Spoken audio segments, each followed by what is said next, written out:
What is it that the devil is always trying to get you to do? Wherein, in time past, ye walked according to the course of this world, according to the prince of the power of the air, the spirit that now worketh in the children of disobedience. For as by one man's disobedience many were made sinners, so by the obedience of one shall many be made righteous. Satan is always trying to get you to disobey God. It's called temptation. Remember, the first story of temptation happened in the Garden of Eden when Satan successfully tried to get Eve to disobey God's instructions.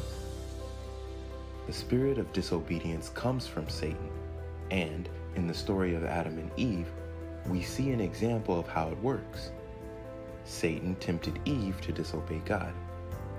Eve not only disobeyed, she then tempted Adam to disobey as well. He chose to do it, and their choices have consequences that affect others and so on. Sin is the original pandemic.